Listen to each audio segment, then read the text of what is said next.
everyone. I am glad you have tuned in. I am your host for Herbal Happy Hour with your own Sobande Greer. It's good to see everybody's face who has tuned in this quarantine afternoon.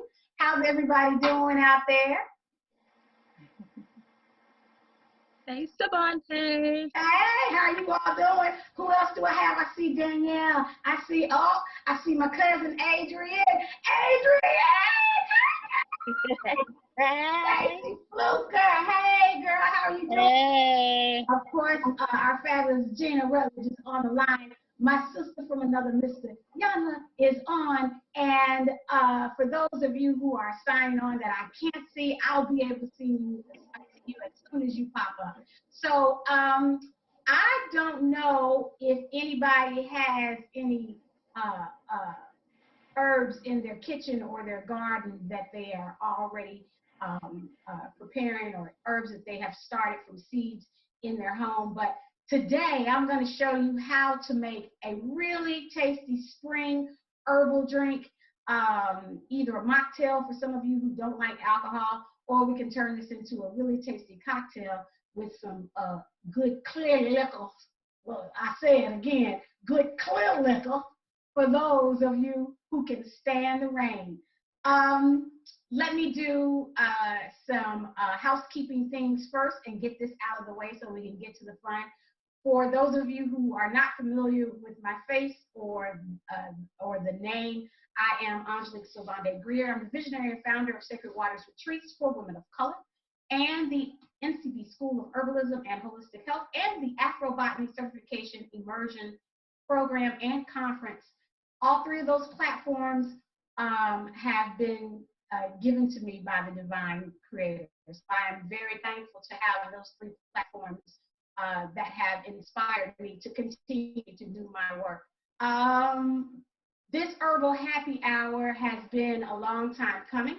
I was saying last night on the podcast, if you missed it, I am an analog girl in a digital world, and I like interpersonal interaction. I like being able to see people and to touch people and to laugh with people, and the things that most humans like to do. And so this platform has been a long time coming for me because I just couldn't really get with going virtual. But as you see, the quarantine will force you to do things that are on your bucket list and things that you are supposed to be inspired to do. So I am thankful for the quarantine. I am thankful for having a plan and being ready to enact it when the hand of God has pushed down on us very heavily on our necks.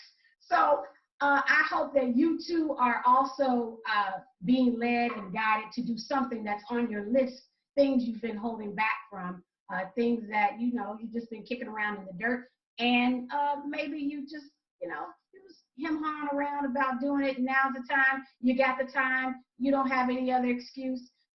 You can do it. So tonight we're going to feature these herbal drinks. I don't know how many of you on the line are holistic practitioners. You're a budding herbalist. You're a novice herbalist. You are a practicing herbalist. You're a master herbalist. Maybe you're not a herbalist at all. Maybe you just like alcohol. That's fine too. Come on in, sit on down, or get to your kitchen if you have these herbs today. And if not, you can always watch this replay. This will be edited and posted within a few days. So you can always go back and watch the replay, or you can take some notes and be inspired. These are going to be really easy drinks. So if everybody's ready to get started, I am too. We are going to start off with the title of this drink. I named it Get Smashed. Now, you can get smashed in a lot of different ways. Some people have some ideas when the word get smashed is said.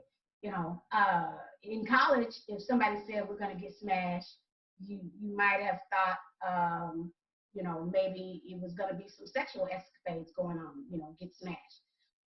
Or it could have been get smashed is that we're going to have a whole bunch of alcohol and get tore up from the floor. That's what the old folks say, get tore up from the floor. Or your uncle. Everybody got an uncle in the family that likes to get tore up from the floor. Then he talks mad shit. So this drink is inspired actually from my uncle, rest in peace, who liked to get tore up from the floor up. He did his own thing on his own terms, and I respect that. So today we're going to use some good alcohol. We're going to use it. We're going to abuse it.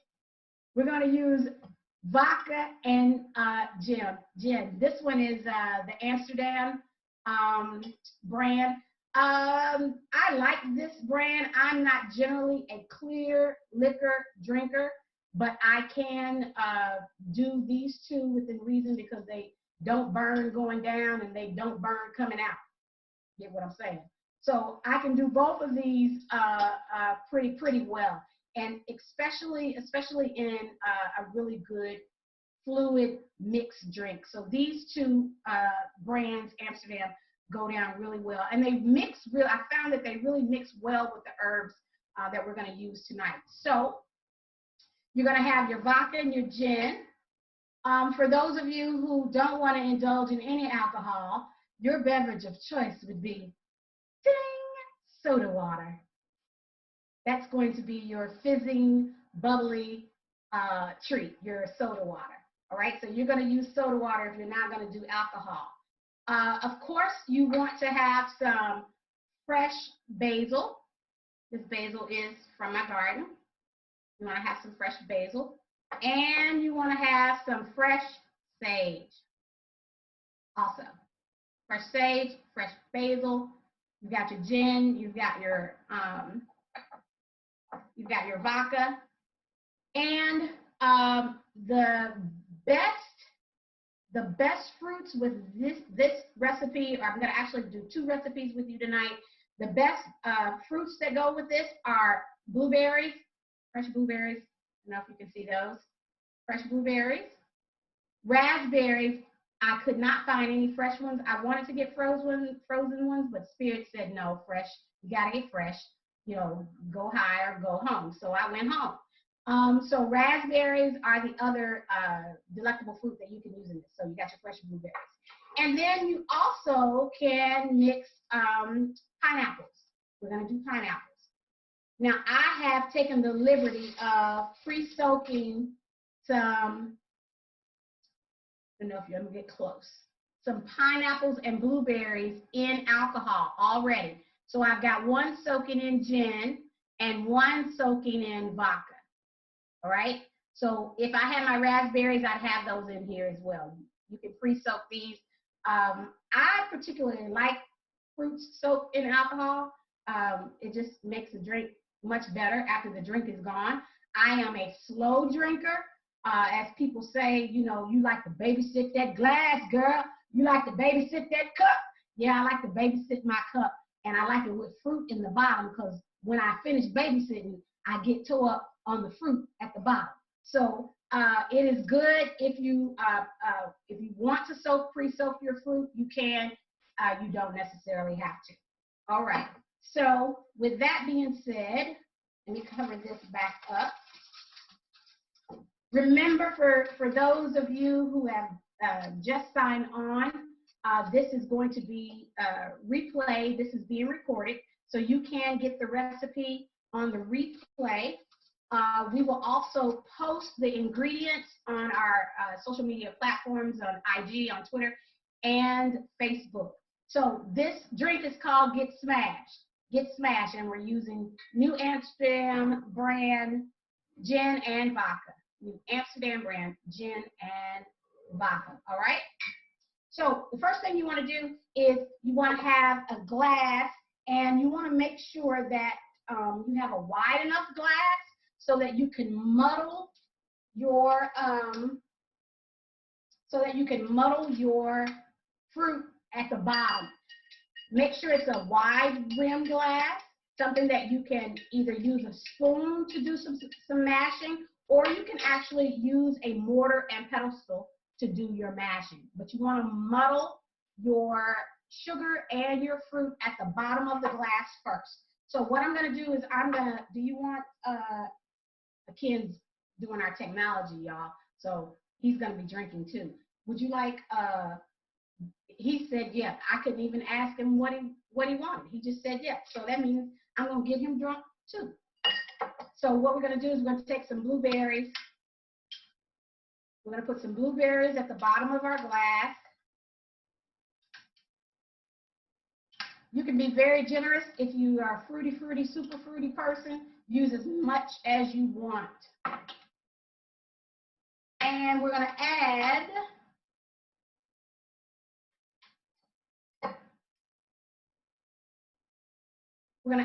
a teaspoon to a tablespoon of sugar.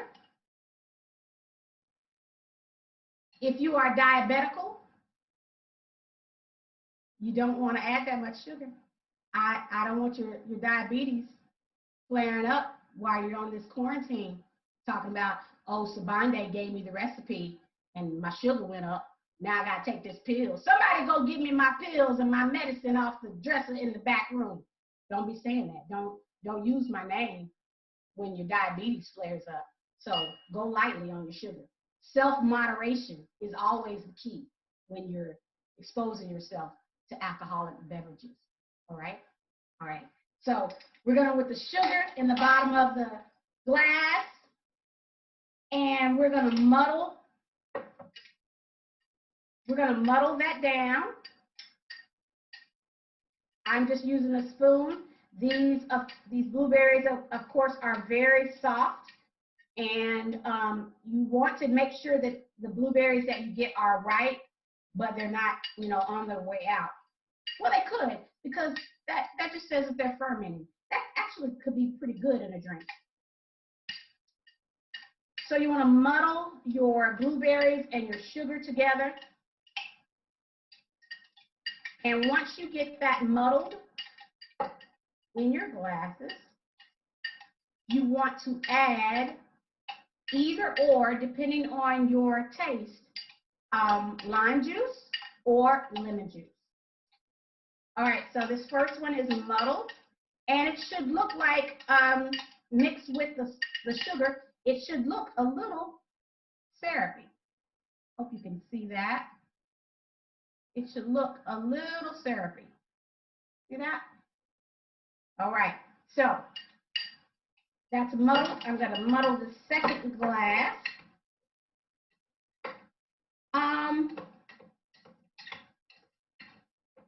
If you all have any questions or comments, make sure you add them to the chat box, and I will try to answer all of your questions. When I'm finished with the recipes, we're going to take everybody off mute, and we're going to talk, and we're going to check in. We're going to do a daily check-in with everybody, just to make sure everybody is doing okay today.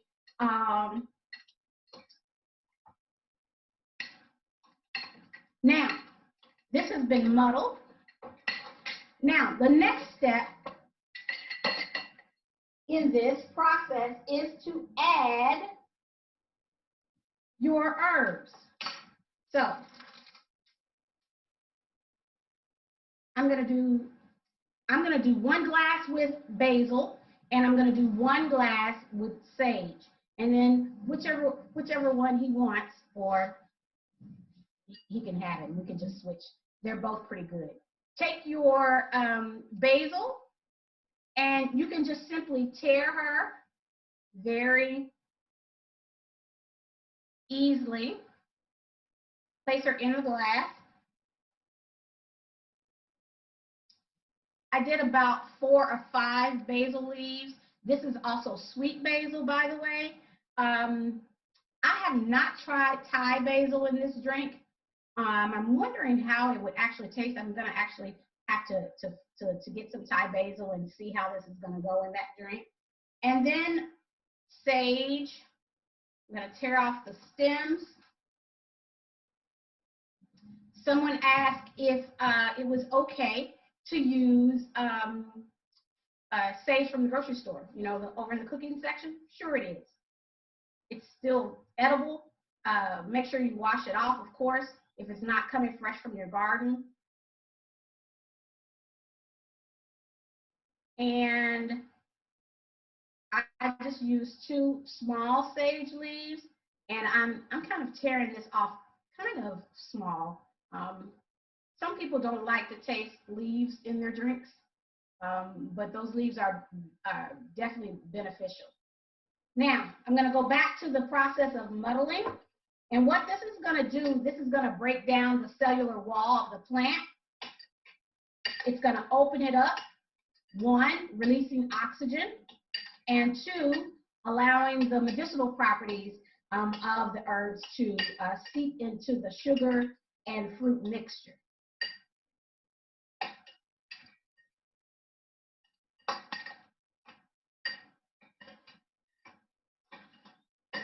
Now, we'll give you a trick to doing this and making it even stronger. If you freeze your herbs ahead of time and then cut them really finely, you will make your drinks even more flavorful.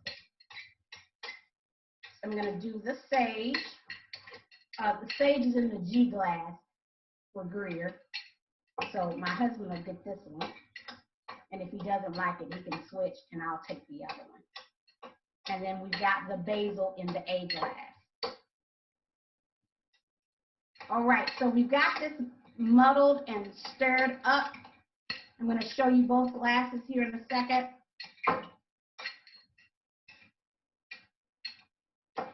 All right. We've got basil in this glass and sage in the other. All right. It's muddled. It's mixed with just regular white sugar. You can substitute your sugar for honey if you want to be a little bit healthier with this drink. You can use honey or you can use organic sugar. I just use plain old white store-bought sugar. So once again, if you are diabetic or you have a pre-existing health condition and sugar is off the table for you, make sure to use an alternative for making these drinks. All right, so the next step is your lemon or your lime juice. We're going to do 1 of each in this. So I've got a 1/4 of a lime.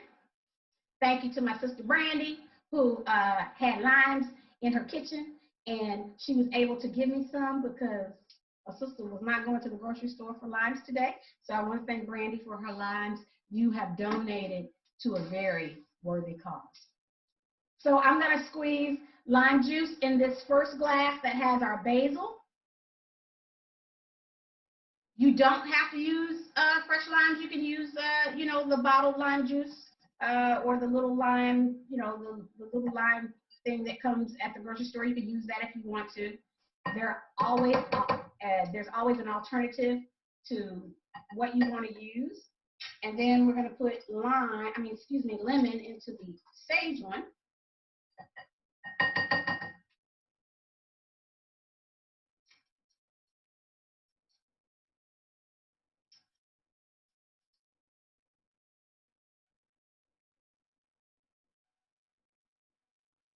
Of course, once you taste these drinks and you find that it's not tart enough or you would prefer more lemon or lime, of course, add to it. I always suggest that you just simply start off with a 1/4 piece of the lime or the lemon just to kind of gauge how it tastes for you. All right, so we've got the lime, the lemons in. We're going to stir that up again. Now, I want somebody raise their hand and let me ask a question. What do you think the lime does when it's mixed with herbs and fruit? What does lime do? Somebody, anybody? Get it right, you get a free drink. Come on up to the bar and get a free drink. Who? Anybody? Can you unmute everybody's mics so I can see if anybody knows what lime or lemon does to when you add it to fresh herbs and fruits? This is a real question. Does it like digest it and break it down. Who's talking? This is Stacy. Stacy. What does it do, Stacy? Like the acid in it digests the herbs, it breaks it down to bring out the oils. Exactly. Exactly. I'll get a drink. I'll get a drink. Girl, come on up, get you a drink, girl.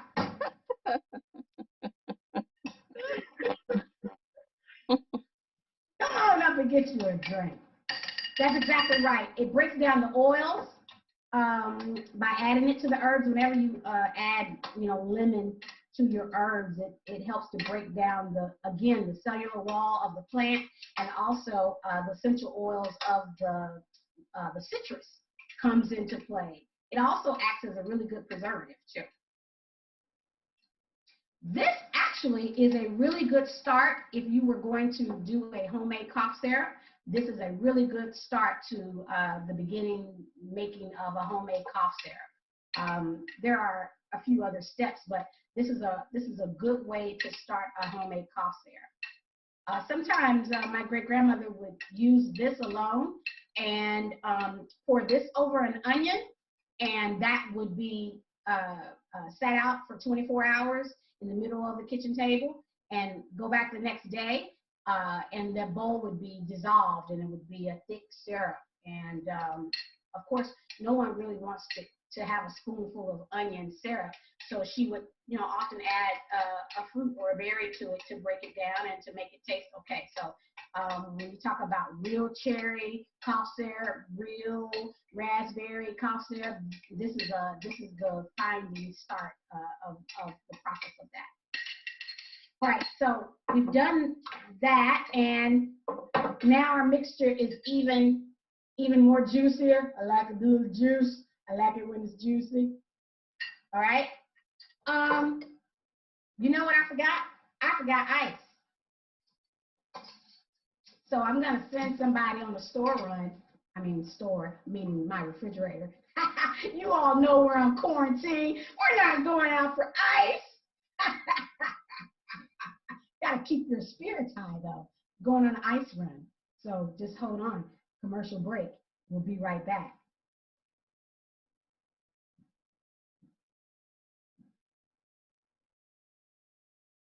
He sure is slow getting back in the store with this ice. Ooh. The Tide Pod commercials come on. The Cheez-It commercial has come on. The Lawyer commercial has come on. Oh, he's back from the store. Look at there. Our handy dandy store runner has just returned with ice. So our next step is, thank you, Akin. He's such a good helper. Our next step is, Akin, you want alcohol, right? Or you want soda water?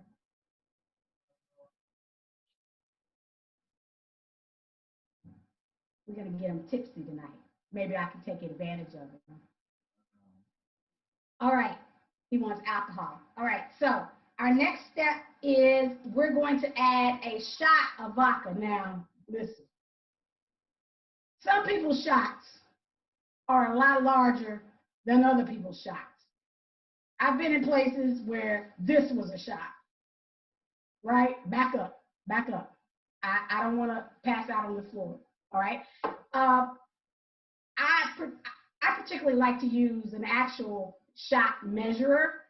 So you can go with the smaller gauge shot if you have one of these, or you can go with the two-shot side, right? So this is one and this is two. I think we're going to go with the two-shot side tonight. So we're going to do the gin in A and the vodka in B. All right?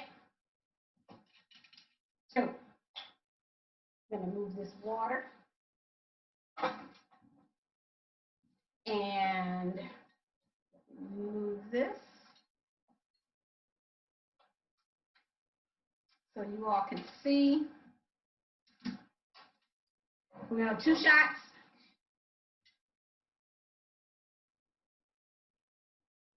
Someone's going to be drunk.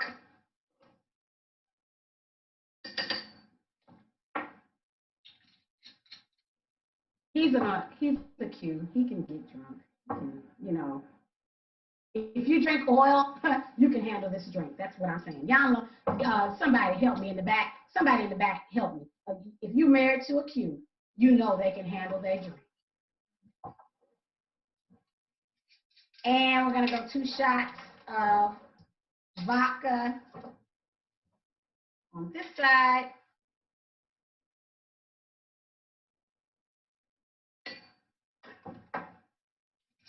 Remember which one you have. You got the vodka side, okay? Mm-hmm. All right. Don't ask me after I start drinking. And your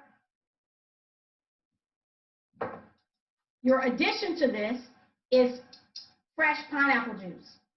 Fresh pineapple juice. Yeah, we're gonna make it super tasty. So you're gonna pour in, hold on, this is, the pineapples have settled to the bottom. So let me stir this up a little. We're gonna pour this in.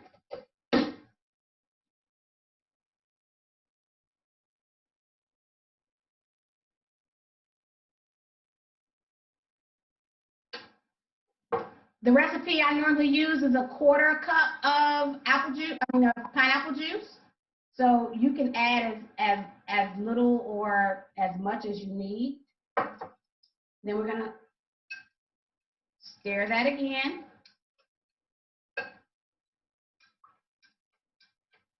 I want you to, if you can't see it, I'm gonna turn it around to the back side just so you can see how pretty that actually is with the fruits and the herbs floating around in the back.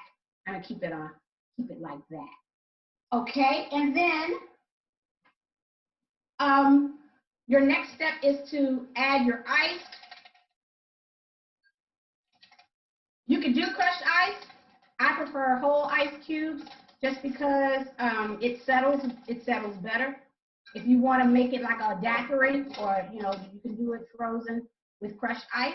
You can do it that way.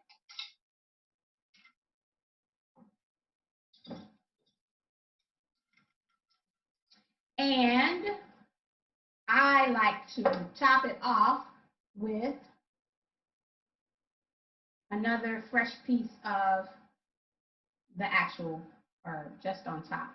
You don't have to eat that. It's just for aesthetics. I like pretty things. I'm liquor bougie.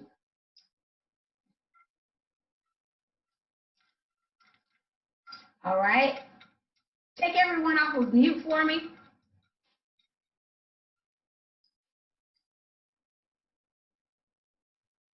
You now have a get smashed. Mr. Ken, I'm going to pass this to you, sir. I'm going to invite each and every one of you up to the bar. That's right. Come on. I told you the drinks were on me tonight. It's happening for a whole hour. And all my friends in here, you can't be rude to your guests. You can, but it doesn't work real well. So I'd rather have everyone nice and happy during this quarantine period with a nice, smooth drink. How is yours? You have what? Vodka, right? Let's see. Let's try.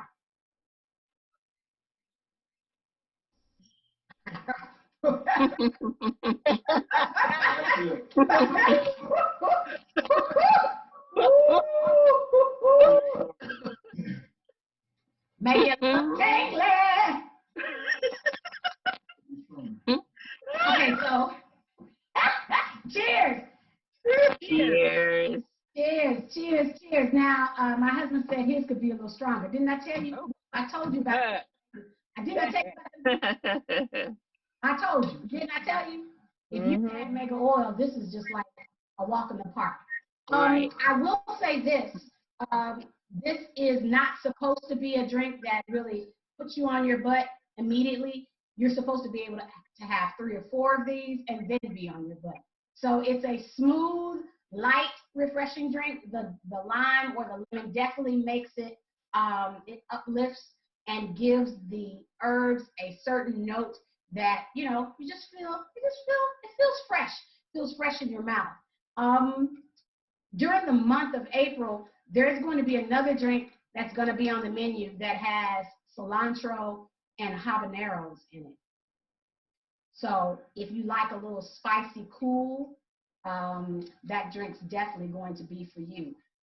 What questions do I have? Does anybody have any drinks? Anybody have any drinks that they'd like to submit? Does anybody use the New Amsterdam brand to make any favorite drinks at home? Is anybody a vodka or gin drinker? Nobody? Yeah, I like a good vodka. You like a good vodka, Lene? Yes, ma'am. What's your favorite mix?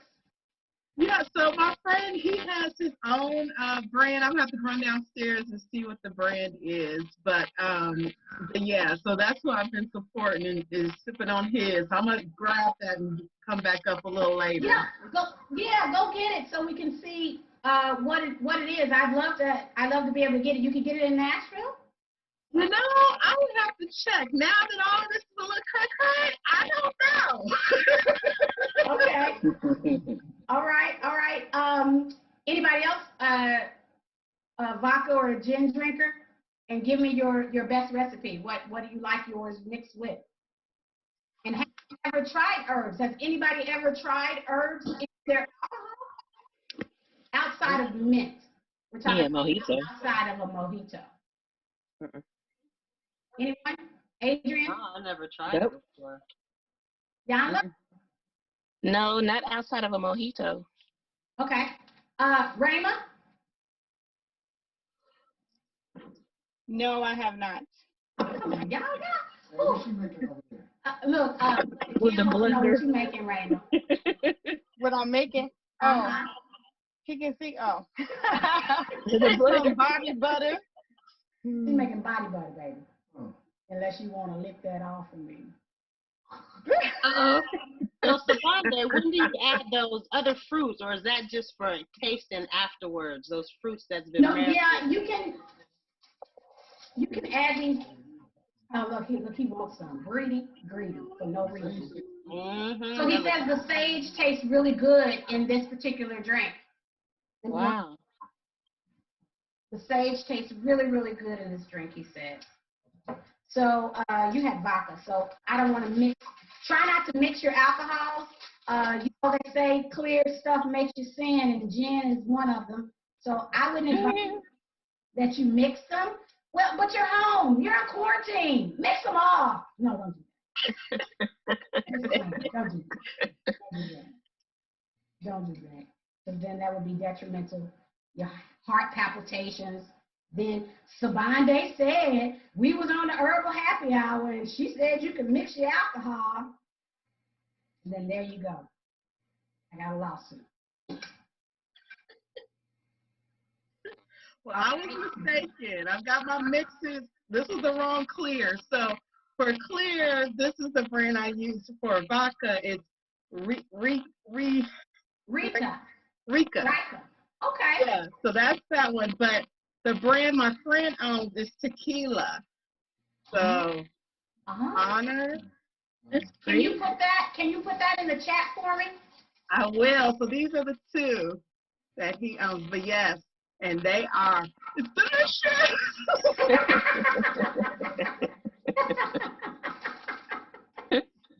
Look, Renee, I think you started before the party actually. I think you done made you a few drinks before the party started. That's okay. It's 6 o'clock everywhere. She had the pregame. Yeah, the pregame session. So I'm gonna go off you.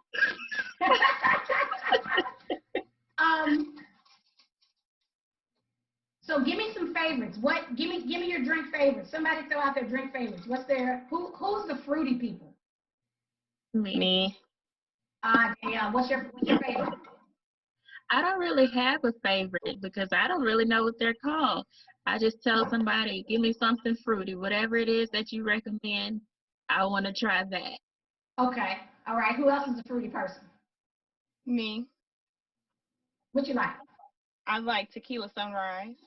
Oh, I love a good tequila sunrise. Yeah, Mm-hmm. good. Brandy, what you like, babe?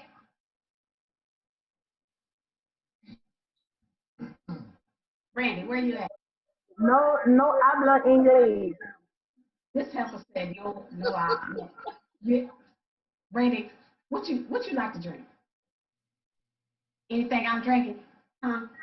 No hablo inglés. No habla inglés. Adrian, oh, it is not allowed in this club. It is. We got alcohol in here, and you done brought the children in here. What is going on with you? See, black folks do not follow any rules of the. You know this child, you know doggone well this child tries to stay attached to my hip. Let's see, Stacy, what you and your husband like to drink? What are you sweet? So I really like amaretto sours and buttery nipples, you know, those kind of things. Love the buttery nipples. And then I'm a stout girl. I like them stouts.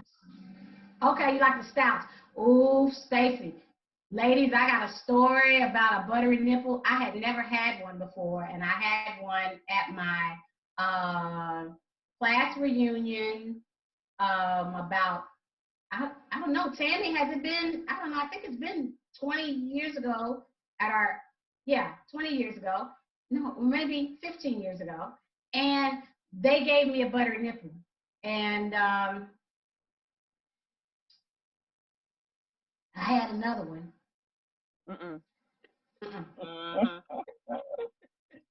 And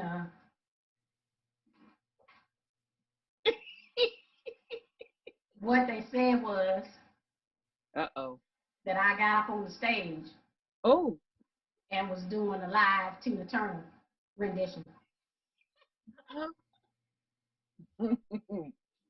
That's what they said.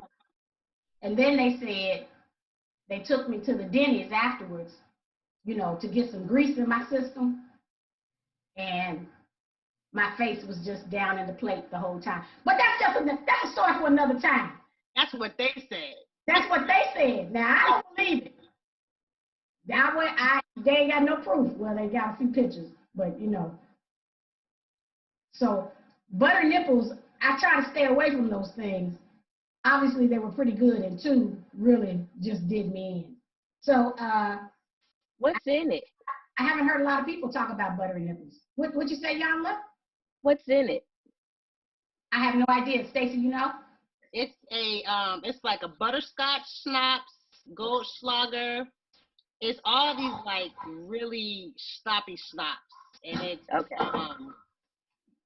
and then it has like two layers. So the bottom layer is like the darker layer, and the top layer is the liqueur. And when I tell you, it's so good, it's like butterscotch. If you like butterscotch and cinnamon, okay. It's delicious. And I don't even like butterscotch, but that drink, ooh. It's ooh. And see, it's so sweet, so you don't really know that it's you don't feel like it's alcohol. So yeah, you can overdo it with that. Yeah, make it do some strange things for some change.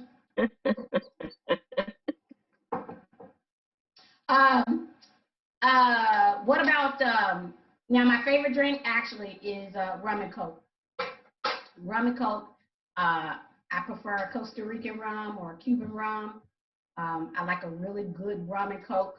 I do like a good mojito. I'm not really a sweet, you know, I could drink a sweet, but it's like they're too sweet for me. So the sweet stuff I really, you know, try to steer myself away from. Every once in a while I have a sweet drink. But this one's good because it has the real pineapple juice in it. Has anybody ever, no, let me go back. Somebody tell me, what are the medicinal properties of sage?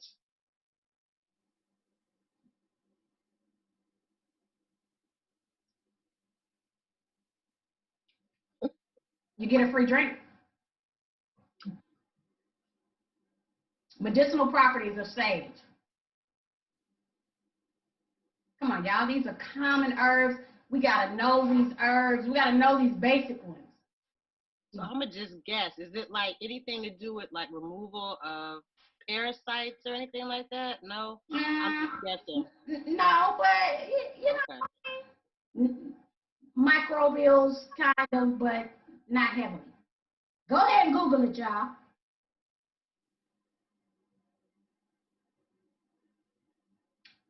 First person, medicinal properties of sage. Digestive problem. Huh? Digestive problem. Digestive issues, right. What else? Somebody else. Nerve tonic. For Nerve nerves, tonic. What do you think that means, Raymond? like it says memory. For like your memory. Let's see. I don't know. I would say to like help calm you down, remember to remember things, improve memory. Well, sage is definitely good, highly beneficial for the central nervous system. So when we talk about anxiety and stress, especially during these times, if you could just take a leaf of sage and just chew on that, get into your system sublingually, just chew it until you break down the cells of the plant. Chew it until it's like a cow. Chew it 50 times on this side, 50 times on the other side till it's nothing but you are definitely getting some cellular regeneration to your system. Sage is, highly charged and really, really good for the central nervous system. Who else found something on sage? Here's something that I found surprising. It's good for reducing overproduction of perspiration and saliva. I didn't know that. Okay, that's new for me. All right. Someone else find something on sage? It is definitely a good herb to have in your garden. If you can't plant it in a garden, start it hydroponically. If you can't start it hydroponically, do a pot plant in your house with sage. You should have some sage on hand. Now we're using sage, but that's a different medicinal species of sage. We're using white sage, which is not even grown in this part of the country, where I'm in the South. So it's not even grown in this part of the country. So we're using that type of sage for cleansing and smudging and clearing our homes and clearing our spaces. But we're talking about the regular garden sage, the green sage, which is highly digestible, highly edible. Some of your some cats love sage. They love to nibble on sage. And if you're growing it, they're often attracted to the aromatic properties of sage. They'll smell it, and they may not fool with it, but they may fool with the plants around it. They may hover over it, or they may get in front of where the sage grows and scratch it up, or not scratch up the sage, but scratch up the dirt. Cats really like sage. Did somebody find something different on sage? I just saw that it says it's useful for painful menstrual flow and Yes. can correct excessive milk flow during nursing and reduces hot flashes. So it's a good womanly herb as well. Yes, it is a good woman's herb. So here's the key to using it. Well, first of all, let me ask: is anybody still? Is there anybody who just had a baby who's nursing on the line? That would be funny. We got somebody that's nursing on the Herbal Happy Hour. That's all right. It's herbs. We're showing you can do a mocktail, still feel joyous and beautiful and bold. So nobody. Okay, so everybody is not past that stage, but nobody's in that process at this moment. So if you were still lactating and you wanted to use sage, you could do a sage tea. You can mix that with red raspberry. You could mix that with a little mint. And you could also use a little milk thistle in it if you wanted to. The sage would act. I always say your herbs come in threes. The best are in threes, and the best combination are in threes. There's strength in numbers. So if you were to combine those three together, you'd have a really good lactation tea. And that would also depend on what the mother is intaking and her water as far as food and as far as water is concerned. Some people think that you can just do herbs and herbs alone will solve the problem. No, herbs work in accordance with the law of nature and with the law of humanity. So what are you doing to help the herbs activate their medicinal properties? How are you helping them to absorb themselves and integrate themselves in your human body? And most of us don't do that well because we don't do the right food combinations. So imagine having a plant formula and you have 20 different plants in the formula. Well, those plants are definitely good, but I always say as a master herbalist that our strength is in 3s, 5s, and 7s. I normally don't try to formulate out of patterns of 7s just because the herbs become so overwhelmed with the work that they are charged to do, and you don't often get the benefit of having so many herbs together. It's better really collectively to just find the strongest herbs that are compatible. It's like companion planting. Find the herbs that are strong and compatible together, that are working for its highest and greatest good, and to do the job that you want it to do in the body collectively. And then you put those herbs together. Sage, anybody else find anything else? Is one thing I haven't heard yet. Anybody find anything else on Sage? I see lowering blood fat levels. Yes, so that's it. So lowering your blood pressure. If anybody is sitting on this call with us that has high blood pressure, definitely sage tea helps. I prefer the nighttime drinking sage tea. It goes back to what we were just talking about lactation. Also in a woman who's going through the pause of life, I don't like to call it menopause because like it ain't got shit to do with men, right? I don't even know, it must have been a damn man that named it. That's some bullshit, menopause. Like who named that shit like that, right? So anyway, the pause of life, sidebar. The pause of life, often the best formula for that is often found in sage. I would suggest that if you are an herbalist or you're working with herbs, that if you come across someone who is going through the pause of life and they're having hot flashes, sage tea is a good combination. Also, again, with red raspberry. Red raspberry is the woman's herb. It is for everything, like everything. If you're going to do a formula for a woman, add red raspberry. It doesn't matter. Add red raspberry. It's going to help her in some form or fashion because it's high in vitamin C. It's got some folic acid in it. It's definitely got some D in it, and it's got some E in it as well. Things that we all need as women, and it will definitely help lower our stress levels. So sage is definitely good for lowering the blood pressure naturally. Now, could you stop your medication? I've often been asked, can I drink sage tea and stop my medicine? Well, I'm not a doctor. I'm a herbalist. That's different. I do believe in allopathic medicine, but I am also a naturopathic practitioner. I say you follow your own intuition and you go with the guidelines of the person who is overseeing your health care. Be an advocate, though. Be an advocate for yourself. If your research and your experience says something different than your medicine, then you get with the healthcare practitioner and you come up with a plan that is most effective for you. You would, though, necessarily, you would not necessarily have to drink a lot of sage tea to get the effects that you need because everybody's body is different and we metabolize herbs differently.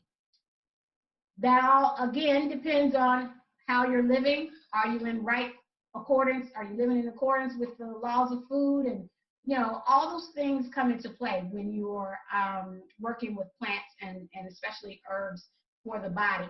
But sage tea definitely can be the woman's savior herb.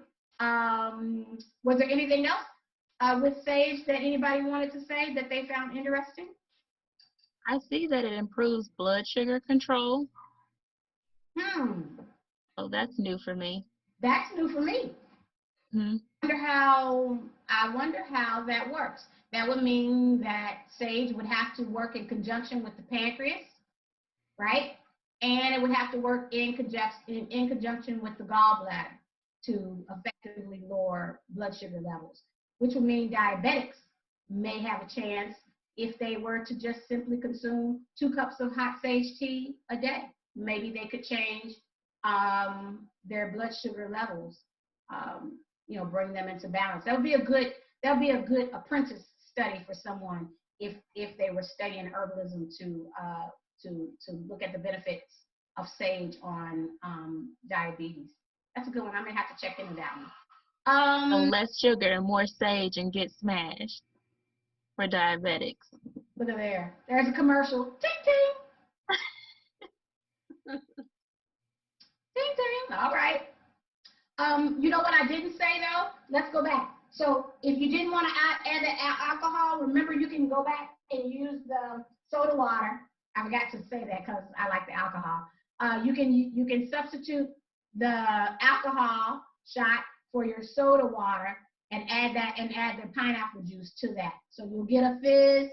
You'll get all the flavor. I would suggest if you're gonna use soda water in this mocktail, to go ahead and freeze your herbs so that you can get the best benefit out of them when you muddle it, because you're going to add soda water.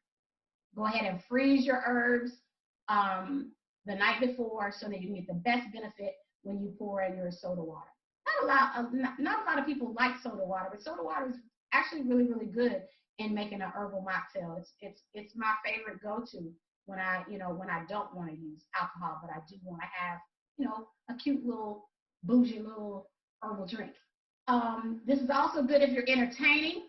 Lene, I had a vision for you, sister, that your company is going to become a badass, better than Martha Stewart type of company. Go with what I'm saying. I don't know how it's going to do that, but it is going to do that. So I see a lot of soda water in your future. All right, in your Bloom company, Stephanie Bloom.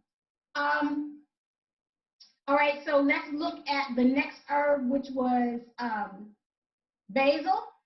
Who is growing? Anybody growing basil? Anybody working with basil currently? Anybody a basil fan? I love basil. What kind of basil are you? Do you like? Are you? I just got turned on to cinnamon basil last year. Okay. And before I was doing the Tulsi and then just the regular basil. So yeah, I really love the flavor of it. I love the bountifulness of it. And then of course pesto. I love pesto. Yeah, fresh pesto. Are you growing basil, Stacy? Yeah, I just planted some plants not too long ago, so they're starting to grow a little bit, and then I started some seeds. So okay, we'll see how that goes. Anybody else like basil? Growing basil? Work with basil? Is basil basil may happen to be your ally plant? If you're not familiar with an ally plant, everything on this planet, as I was saying in our podcast last night, Seed, Soil, and Soul, works in accordance with the laws of nature. So as humans, we are the only thing that operate out of order. We operate totally out of order. Plants come to us. We don't choose our plants. Plants choose us. So your ally plant is simply a plant that maybe you've always had an affinity to. For me, it's always been tulips. I love tulips. Little did I know that the tulips chose me. I didn't choose the tulips. Cottonroot is also another affinity plant of mine, or ally plant of mine. So when you think about the plants that you are attracted to, that you're most drawn to, that always seem to, to show up, that is your ally, considered your ally plant. Some people call it a totem. It would be considered, a totem plant. And plants do have spiritual, physical, psychological, emotional representations. There is a book that I like to suggest for everyone called Animals Speak by Ted Andrews. Add that to your library. It is the most comprehensive book to date that I know of, that gives you insight and clarity on not just plants, but shrubs and trees and flowers and animals and colors. Gives you their symbolic, spiritual, physical meanings. And I think that you would find that most of the plants in there, or most of the things in there that you've come across in your life, when you read them, you'll go, oh, well, yeah, I remember that time where I lived in that apartment, and that I don't even like cats, and that cat kept coming around, and I kept wondering if I need that damn cat to leave. Every time I pull up, that cat would be there, right? Every time I come out of the house, here comes the cat, right? Well, the cat is there to bring a message of sorts. You don't have to believe it. It's not about what you believe. It's about what the reality of, or what the actuality of what's happening that you can't see beyond your five senses. The cat is there for a message, for a reason, and when you get it, one day you come and the cat's not there. When you get it, whatever that is for you, when you get it. So the book Animals Speak helps to kind of look at that. It also does birds. It's pretty comprehensive. I still use it to this day. We've had that book probably over 20 years. And Animals Speak is a good book. Ted Andrews is an awesome author and has a series of really good books that will be a good addition to your library. So when we talk about basil, was there anybody else who has an affinity to basil, or likes to use basil in cooking? Is basil an herb that a lot of you have in your cabinet? How many people cook with basil? Let's do it like that. Is there anybody that cooks with basil? I do. What you use, Raymond? What do you use it for? I use it heavily, like in my homemade spaghetti sauce, my homemade pasta sauce. And I'll put it maybe like on kale or potatoes. When I'm stir frying vegetables, I'll toss it in there. Most people like it in pasta. That's usually, it gets its reputation in pasta, basil in pasta. Or like Stacey said, pesto. If you like pesto, fresh pesto, basil is definitely how most people know basil. Somebody tell me the medicinal properties of basil. What do we have when we look at basil? What do we know about basil? It's good for fighting cancer. Yeah.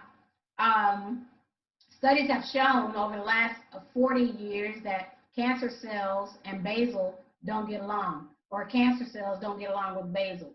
I read one study where they actually used it as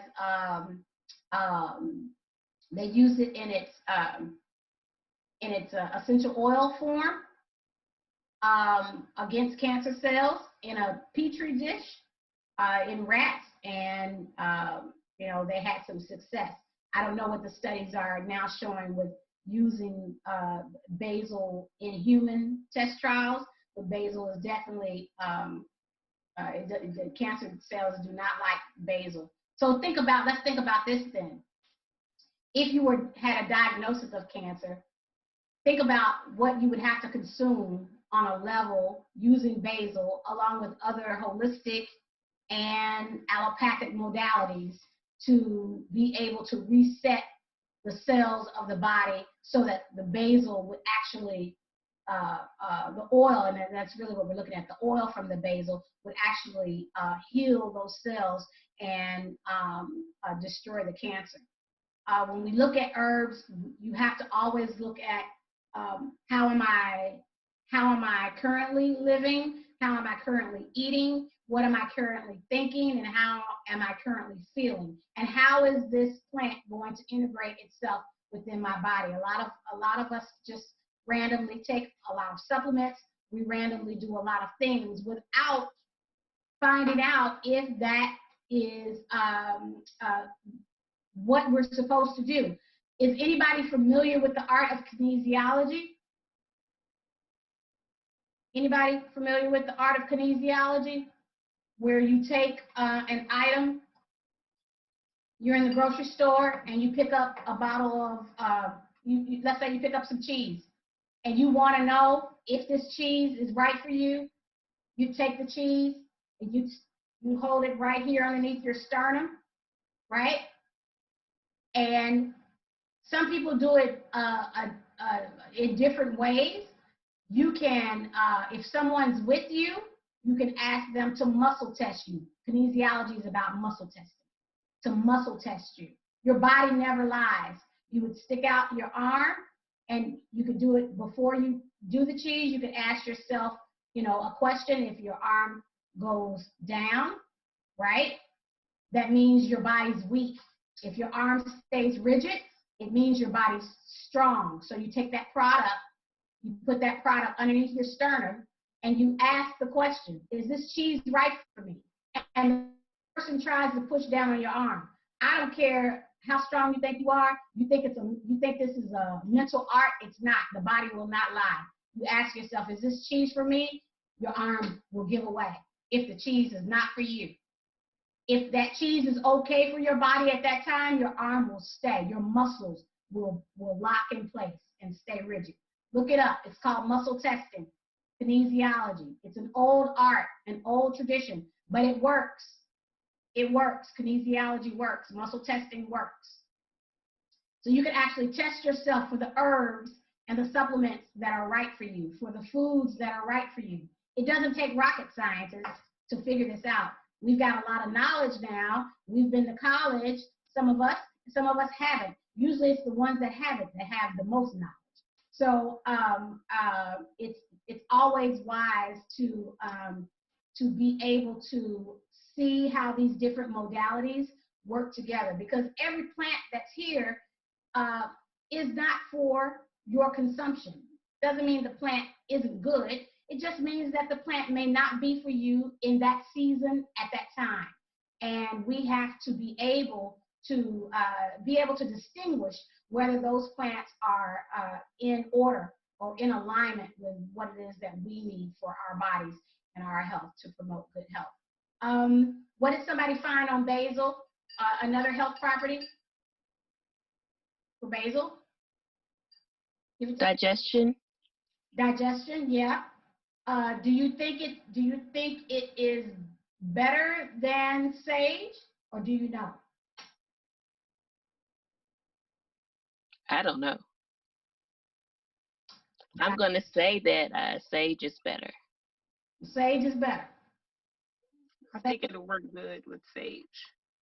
Sage is better. Now, this is a good combination if you're going to work on digestion together. Remember I said herbs in 3s and 5s and 7s is my formula, is the way I like to put plants together in groups of 3s, 5s, or 7s. So sage and basil would be good together. Give me a fruit. Somebody tell me a fruit that's good, that's high in digestive enzymes. Other than the pineapple. Papaya. Papaya, right? Papaya is good. So you could combine papaya, basil, and sage in a mocktail and have a really good drink. Now think if you take your sage, your basil, and your papaya, and you soak that overnight, and then, right, you soak it 24 hours. You're steeping all the good benefits of the sage and the basil. You're opening up the cellular walls. You've muddled it. You put it into your papaya juice along with the seeds. Let the antioxidants of the seeds also soak in that. Strain that off the next morning, and then you can add soda water to it If you wanted to make, you know, a mocktail from that, that would be a great digestive drink to make. Kids can drink it. It's generally safe for elderly people unless they have an allergen to papaya. Of course, what I didn't say with these plants, you want to make sure that they have not been sprayed with chemicals, or, you know, the dog hasn't peed on it. You know, lucky didn't get to it and cock his leg up. You don't necessarily want those. But definitely pesticide free is going to be the best. I would not suggest that you buy plants from Lowe's or Home Depot because they have been sprayed. Those are just really going to be ornamental. You know, if you get them from those places, they're going to be ornamental. And if you're starting them from seeds, you want to make sure that you're trying to get seeds that are heirloom seeds, or someone who had a plant that they allowed to go to seed is also good. I read something today that said that as people of color, we really need to start to begin to collect seeds, because they're going to shut it down soon. Like seeds are not going to be available. So if you have not started any planting, if you don't have a green thumb, there's something that you can do. You know, there is something you can do. You can do your potted plants. You can do your hydroponically. You can definitely put them in the ground. You don't have to be a novice. You just need to be a lover of wanting to eat and to survive. So I will also say to you, for those of you who are plant enthusiasts, make your prayers in your dirt. Make your prayers when you're planting. Make your prayers before you pick and pluck your leaves. These plants have life. They have energy, and they are source. They come from source. And doing those things haphazardly means that you pick dead material. My great-grandmother taught me that plants have the ability to move their medicine from one plant to the next plant if you approach the plant in bad spirit. It's like cooking. So all of us know there's been a time where we just didn't feel like cooking. We was pissed off, we was tired, people getting on our nerves, and now we got to go in this kitchen and cook. Y'all make me sick. I don't feel like cooking. So you go in there and you put together this meal, but it comes out wrong, right? You've cooked it before, but something, it didn't taste right, the seasoning came out, you don't know. Well, it's because you had pissed energy going into the kitchen. Your kitchen is your love hub. It should be your love hub, because that's where your soul food is coming from. And when you make soul food, that means you're putting your soul energy into those who are eating your food and consuming your food. And you wonder why the people in your house are pissed, or, you know, whatever it is. Well, because you fed them your own energy. So my great-grandmother taught me this in medicine making. She said, if you are in bad spirit and you are making medicine, your medicine will come out horrible. It'll be dead medicine. Approach a plant in good spirit and in good energy. The plant already feels who you are. It feels the nature of your being on that day. And if the plant doesn't feel like you are spiritually well, it knows that you're not physically well, mentally well, it will move its medicine to the next plant. It's like these two bottles. I go to pour from this bottle, and I'll get some liquid, but I won't get the medicine that's in this bottle, because the plant will energetically move it to this plant. Hey, bro, can you hold this for me? Hold this for me. I'll be back. You know, she clowning. I'll be back. Hold my stuff. I'll be back to get it. And as soon as you step away, when the plant feels safe, because it has its aura of safety, it has its ring of safety, it'll shift its medicine back to that plant. Plants are smart, smarter than us. Some plants and some plant systems will move its medicine to a plant that it is not even in their family. Echinacea could move itself to astragalus.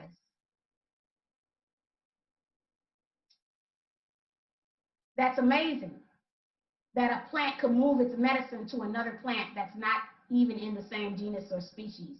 or plant family. So I tell you that tidbit. If you are working with plants, if you're thinking about working with plants, plants work like food. Both of those aspects are medicine for the soul, and one should approach those in good spirit. There are songs that you can sing, and if you don't know the songs, just sing a song that makes you happy. Think about a song that makes you happy and sing the song as you pick the plant. And if you don't want to sing, ask the plant first. I greet you, I honor you, I like to, take from your one of your leaves. Say a prayer. You can do any of those things before you approach a plant to take from it. Remember, it's giving life to you. You're not giving anything to it. Plants are going to be here long after we're gone from this planet. And they've been here long before we were ever here. So they're going to continue to rest, rule, and abide. Does anybody have anything they'd like to add to this? We've got about 5 more minutes before we close out this happy hour. I definitely would like to hear from anyone who has something to add or they want to say.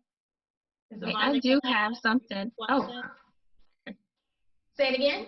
May I ask you 2 questions about what you said? Yes. With the seed saving, do you have any recommendations on how to save seeds for longevity? And then what are your thoughts about cutting herbs in the rain? Like, I've heard various statements about that. What's your experience or thoughts about cutting herbs in the rain? Well, thank you. Let me go to the second question first. So plants, herbs, same difference. There, some plants and herbs do have a time and a condition that they should be harvested. So it depends on the plant. You can harvest plants in the rain, but you would want to find out if that plant is a plant that is easily harvested, or is it proper to harvest that plant in the rain? Can you grab the book for us, Farming While Black? There are 2 sisters in upstate New York who we've had the pleasure to meet and know. They are running the baddest ass Black farming program in the country, and I would highly suggest that if you are you're interested in knowing more about how to farm on a smaller level. You don't have to have acres, but just your own backyard. I would suggest the book, but I'd also suggest that you go to their website, and they have an apprenticeship program that they run seasonally. It would be well worth your time and effort to apply to get into their apprenticeship. I think it's like it maybe run 4 or 5 weeks. Ken, I think it's on the top shelf. Okay. I'm going to show you this book. I would really, really suggest that you get this book, Farming While Black. As a matter of fact, I'm going to grab this. Huh? What? That's it. So this is one of their posters that they drew, and it shows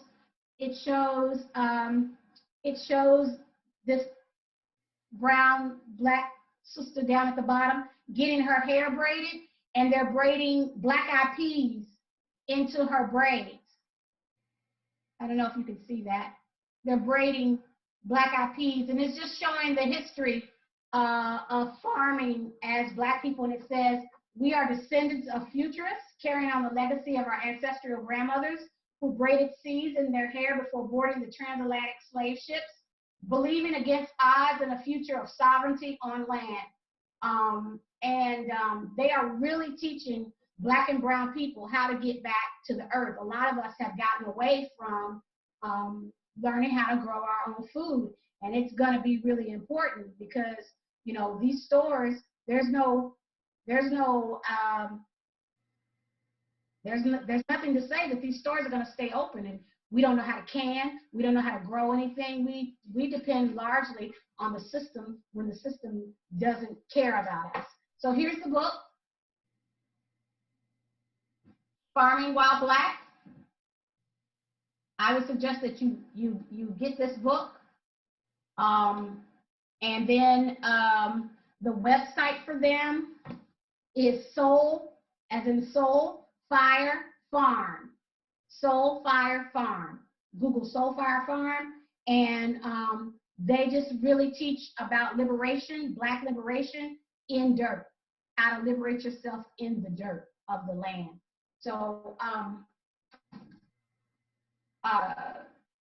that's an excellent way. So does that answer the question number 2 for you? Yes. Mm-hmm. Okay, so remember, so you would probably do like a kinesiology with the plant also. Ask the plant if it's you could, yes. Yep, okay. You can always ask the plant. Always ask the plant, and don't go into it with hesitancy. Don't go into it as a skeptic. Believe that the plant will show you what it needs and what it needs you to do for it. Also, don't be so quick to want to do it, because the plant's going to have an answer for you. You might have to go out, sit by the plant, or talk to the plant, and then go back in and go to bed, and you might dream about the plant. And in the dream, you get the answer about, whatever the question was you had for the plant. There were certain plants that my great-grandmother also taught me about that, certain plants are meant to be picked during the moon, the full moon, the first moon, the new moon. Some plants that will heal you when you pick them during the moon will kill you when the sun is up. That same plant. So there's great wisdom in these plants.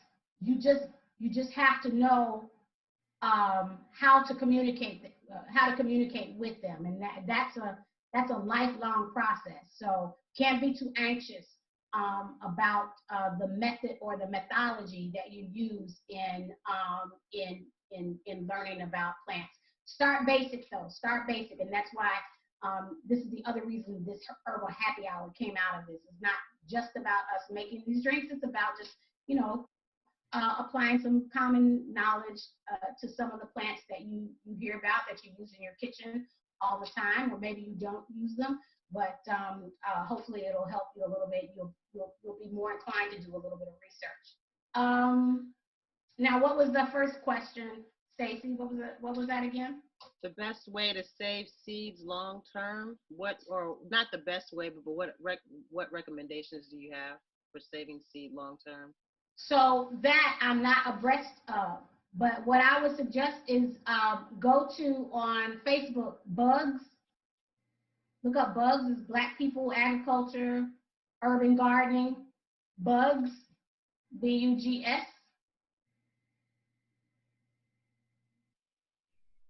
They usually have really good information on that.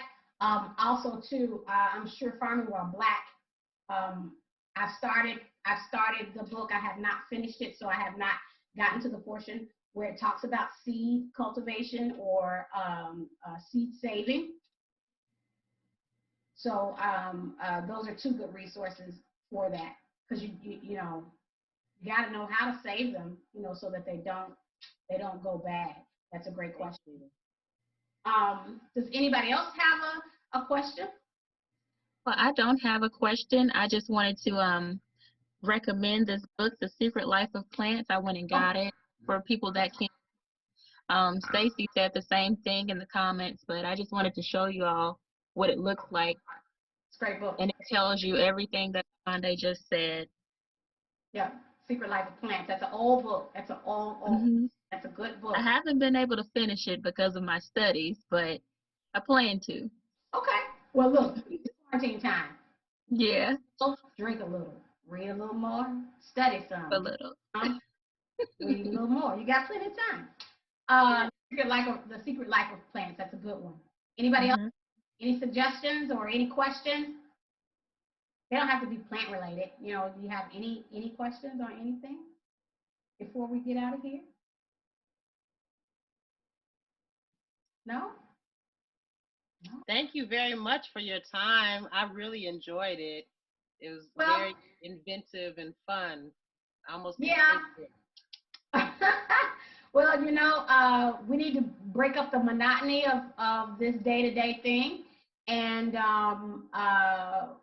it's okay not to be so serious. I think we probably need more laughter and more joy, and we need to be able to interact in a way that's not so rigid.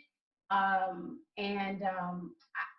glad to be able to have finally been able to push forth give birth to another baby of mine. So I was just giving birth again. Um, make sure that you like and share, subscribe, or comment for the happy hour. I would appreciate that on any of our social media platforms. And then don't forget, next Wednesday or every Wednesday for the month of April, we'll be doing the live podcast. We had a good time last night. The subject was creating community, and it was insightful. When the replay comes up, make sure that you take a look at the replay. It was really, really insightful. I really miss seeing a lot of you on the podcast. So next week, the topic is pivoting into your purpose. And that's going to be very interesting because we all definitely have a purpose. Some of us are not sure of our purposes, and some of us are having hard times making just turning to pivot into that. And so hopefully with this topic next week, we'll be able to give you some suggestions and just really interact with each other to see how other sisters are pivoting into their purpose or not.